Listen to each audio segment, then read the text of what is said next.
I've decided to include a resources page. It's all about weathering and erosion now, but on my wiki space. So we're just going to take a little virtual tour of some of the activities that I found for some, particularly for students. Others are for teachers to use as well. We're going to start here with the University of Kentucky College of Arts and Sciences site that the Department of Earth and Environmental Sciences has put up. They've got many educational materials listed on their site. This particular page is for geology. You can scroll down here and it has different animations, photos, information about all of these different things. You can check out the weathering animation. Click on that. Gives us a little visual.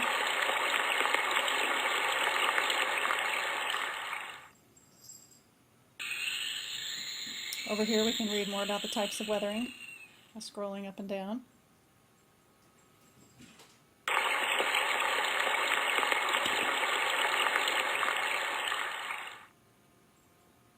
Go to the next slide that tells us a little bit more. Click next again. We get to a different type of weathering, some graphics. Another type, we can just kind of keep going through there. The explanations all down the side. Then we can go back to the beginning. If we click the back button in our browser, it takes us back to the UK page where it has them all listed. We can scroll down here to the glacier animation. Some of these games, not really games, some of these information pages are interactive as well. We can go look at the model, and it allows us to add or delete precipitation, and we can see how that affects the glacier. The temperature decreases, or if the temperature increases. We can click on Overview, tells us about different types of glaciers. More simulations. How they move. A lot of cool stuff going on here. And again, that's all from the UK geology page. Here is a game that's higher level. This is actually the first page.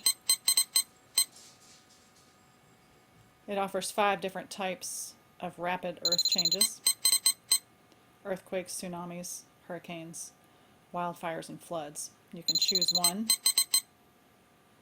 play the simulation game. It's more higher level in that it takes into account economy, people involved, how to make the locations safer, what kind of defenses you can put up, how people need strong housing in order to weather some of these storms. It gives you a budget, gives you a little scenario, so you know what you need to do, how much money you have. You can choose your disaster. Go up here and choose hurricane. Recommend that you start on the easiest level because there's a lot involved in these particular games. Up here at the top, it'll give you an overview of what you need to do after he gives us a little introduction. So, it tells you about the people,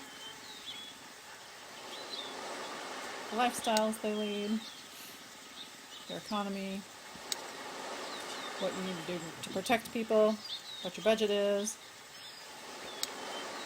all those good things. Down here it shows you your budget, tells you how much you've spent on different things, and then it'll give you a new total, how much money you have left.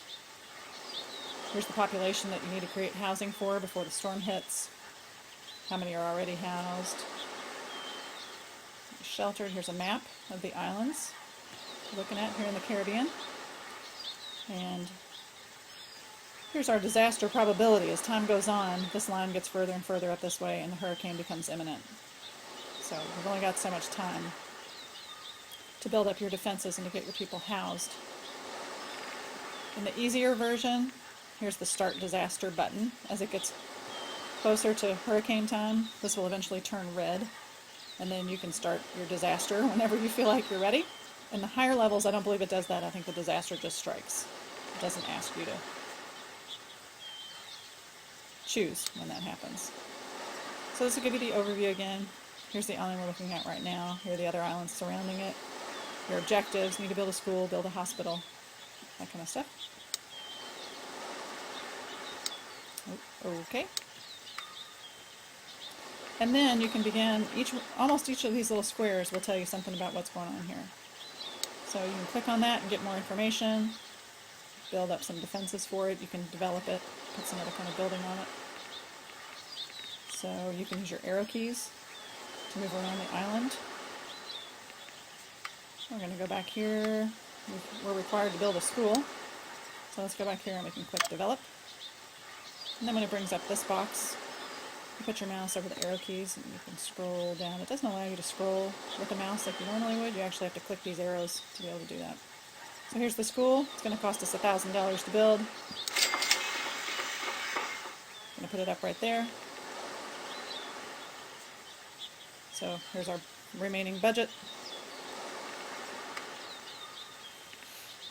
We can go back this way. Found some defenses to put up. Trees are a pretty good defense. Looks like over here, there's a house.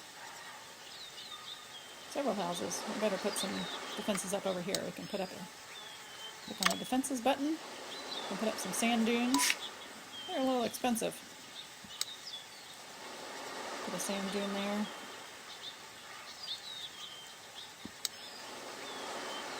Come on, sand dune.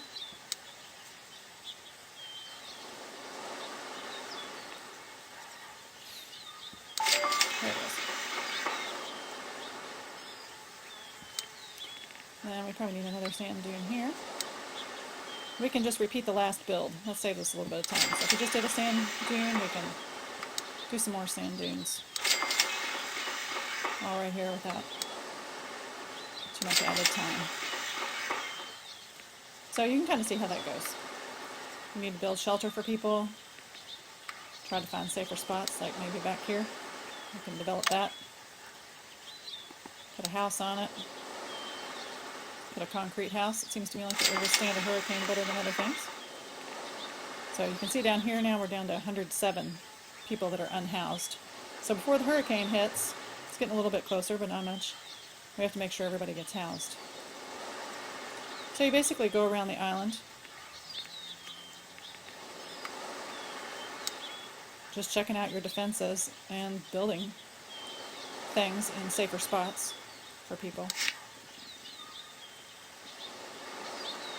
Okay, the banana trees are important to the community's income and economy, so we need to try to preserve them, so it might be a good idea to put up some more sand dunes around there.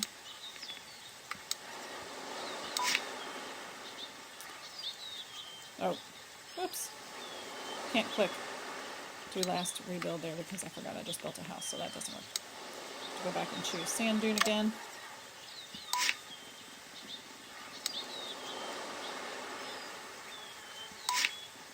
Okay.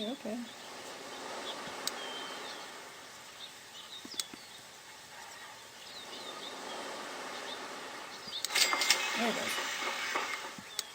So we can do a repeat the last build, and another repeat the last build. So you get the idea. Eventually the hurricane comes and you get to check out and see whether or not you did a good job. Click on the other information button up here, and there's all kinds of good stuff about different disasters, the 10 worst disasters of the century, links to other sites with information about the different disasters. There's some specific to students, some specific to teachers, teacher guides, a few video things down here. There's a lot of information on this site, some fact sheets for the different types of disasters. So if you're talking about rapid changes to the Earth's surface, this would be a good site to look at. So let's move on. Here's the Kinetic City site. It has lots of different activities. There's 2 different things listed on my resources page. There's a direct link to this because it's an erosion activity that I found, and I can't search the site itself, so I haven't found it yet, but there are other good science kinds of games on the site. But if you want to get to this particular one, go from the link on my resources page. So it's pretty simple and straightforward. You just click the Start button, decide which of these forces created that, and then decide how long it took. If you get it right, then it creates the picture to be the same. There are probably about 10 or 12 of these.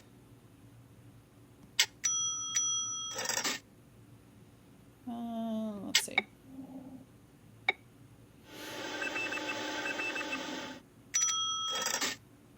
And you can click over here for more information. And it'll tell you about the different things in the activity. Now we're going to click on one more site. This is reviewgamezone.com, and as you can see up here at the very top, it lists all different academic areas for which there are free games that students can play on this website. The cool thing about this website is that teachers can use the kind of ready-made games that they have on it, and they can plug in their own multiple choice questions and answers for the students to review for tests, or just, to learn more about the topic. So you can make up your own questions, or you can choose to play games that other teachers have already created.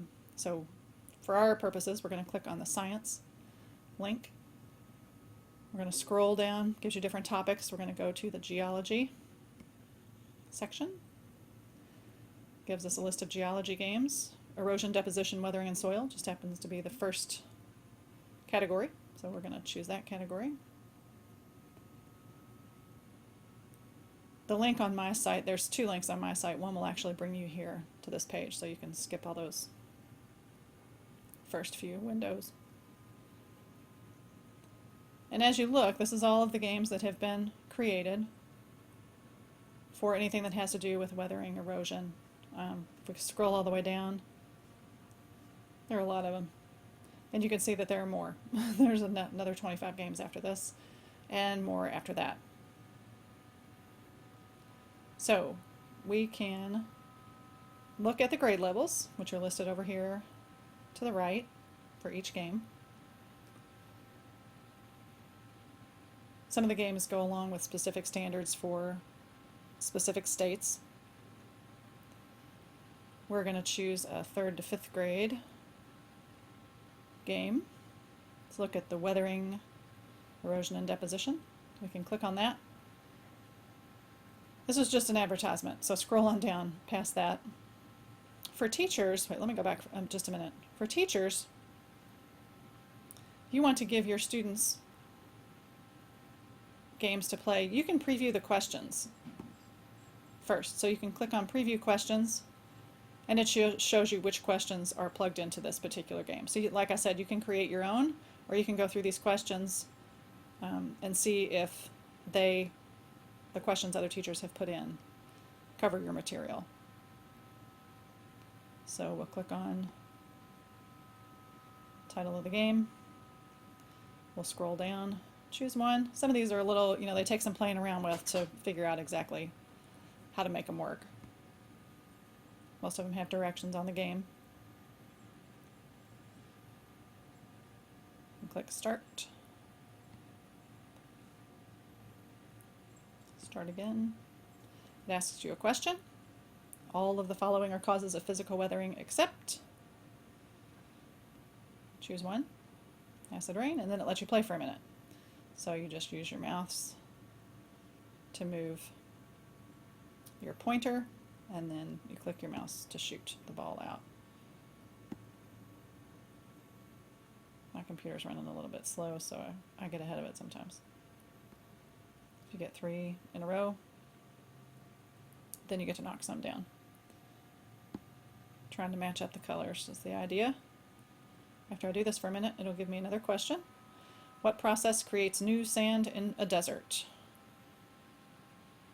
So read all of these. Let's go with wind erosion, and then you get to play a little bit more. So you get the idea. That's our virtual tour. Thanks for coming along.